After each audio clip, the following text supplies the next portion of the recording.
Hey everybody, welcome back to CuddlesRUs. So before we jump into the full breakdown of patch 1.2.20.0, we need to address something Funcom clarified a few days ago. The base backup tool did not make it into this update. Originally, it was planned for this patch, but the devs explained that they needed a bit more time to make sure that the tool was fully functional and stable before releasing it. Honestly, I'd much rather have a reliable version than one that wipes out half our bases and makes them inaccessible. So the delay does make sense. But even without the base backup tool, this update is packed.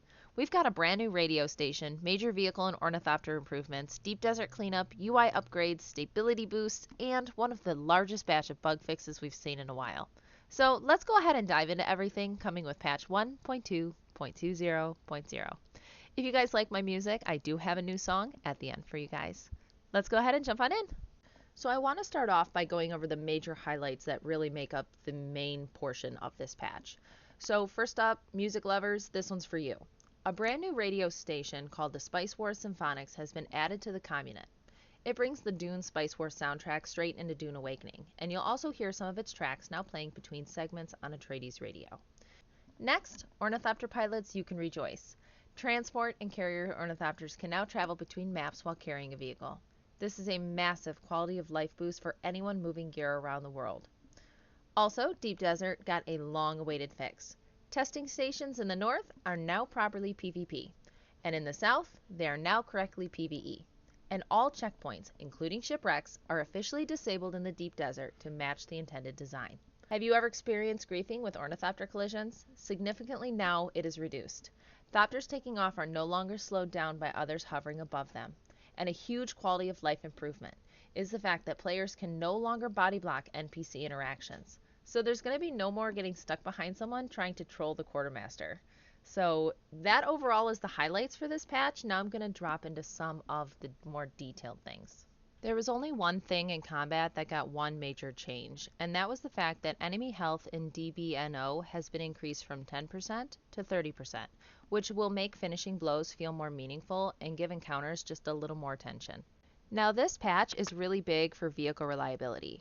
Carrier ornithopters can now transport vehicles across maps. However, those inventories on harness vehicles cannot yet be accessed on exchanges or banks. That feature is coming in a future patch. When that future patch is, it can't be said yet, but hopefully it will come really soon. Also, collision handling has been tightened to reduce griefing and invisible barriers. There's a new tutorial that explains what to do when your vehicle becomes unrecoverable, and the backup tool's Solido projection now turns red if you don't have enough Solari to recover a vehicle.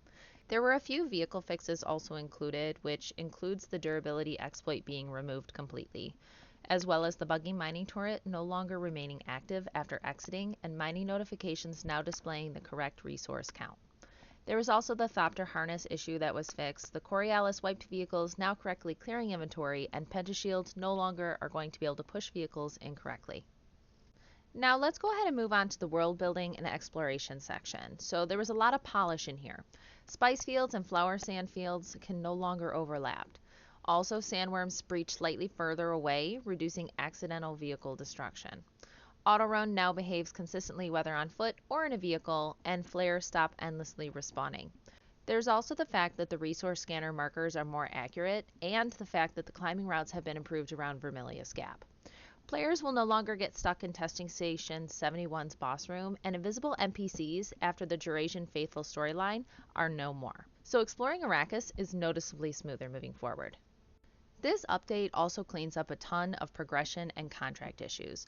So I know there was one with missing water and loot in the Deep Desert testing stations. That is now fixed. Also, faction pledge cinematics now behave correctly, and multiple contracts, the Masquerade, the Butler Dialogue, the Thurfer related missions, they now register progress properly.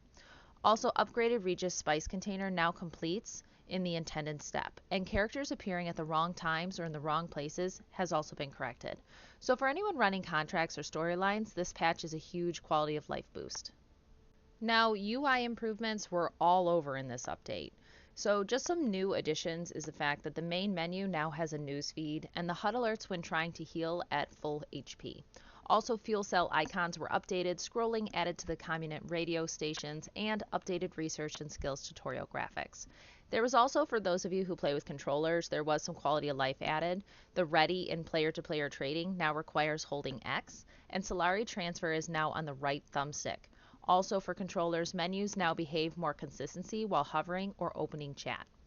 There were also some fixes, which include armor schematics are now being in the correct category, and skill tree abilities equip correctly now.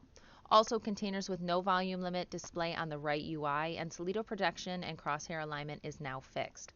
Also, warning messages appear properly, bug reporting is now available directly from the Overland map, and D-pad navigation is restored. There was also voice chat toggles fixed and localization issues resolved as well. Now let's go ahead and jump into the graphics, animations, and VFX section. So some of those standout improvements include new cape simulations are across several NPCs, and they also fixed awkward climbing, leg snapping, dew reaper animations, and latch to wall bugs. Also, cleaner cinematics with fewer clipping issues, invisible assets were removed, and character creation camera bug has been fixed. There's also the fact that the windows no longer turns opaque when shields activate, and plenty of stuck spots around Haga Basin have been cleaned up.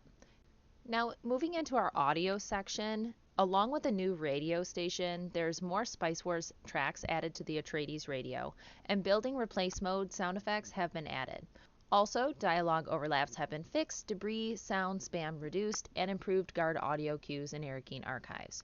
Also, the voice chat issue has been resolved, and correct sound effects returned to the Pentashield ID bands. So for those technical and stability gurus out there, this section is huge for you. They reduced server not ready errors, queued connection issues are now fixed, parties now consistently land in the same instance, and major crash reductions have been implemented. Also, performance has been boosted near Sentinel City and global illumination is optimized. Recipe info no longer causes client stutters, password protected instances popped up fixed, and the offline status bugs have been resolved. So in our last section here is the building, crafting, and resources. The key fixes here include the fact that the blueprints no longer clip out of land claims and opaque glass on shield activation has been fixed. Also, floating wall glass was fixed and stray land claim cube has been removed. Finally, the sandworm base attack edge has been corrected and crafting categories and schematics are fixed. And that wraps up everything coming in patch 1.2.20.0. So even without the base backup tool, this is one of the most important patches we've had in a while. Tons of fixes, big quality of life upgrades, much cleaner stability, and meaningful improvements to vehicles, UI, and world interactions. If this breakdown helped you, please make sure to like, subscribe, and hit the bell for notifications to keep updated on all of our latest content. Also, let me know in the comments what you want to see in the next major update. I know myself personally, I am excited for the base backup tool to finally land. So, stay sharp, stay hydrated, and I'll see you out there in the deep desert, guys. Long live the sleepers. Bye! The dunes are quiet, winds don't howl the same, footprints are fading. Where we carved our names, but I hear a whisper underneath the sand, a pulse of something waiting, reaching for our hands. And though the desert sleeps tonight, I see sparks beneath the twilight. Hold your breath, don't look away. A storm of hope is on its way. So raise your eyes to the endless sky. The sun will rise, we will testify. Though the desert is empty, the heartbeat remains. Dunes awaken, it's calling our names. We're not done. No, we're not done. A new beginning's just begun. The echoes linger of the battles we knew, dreams half buried, friends gone askew. I see the caravan returning from the shade, 1,000 voices. This is our crusade. The silence isn't where we end, it's just the breath before we mend. Feel the dunes begin to shake. Tomorrow's ours for us to make.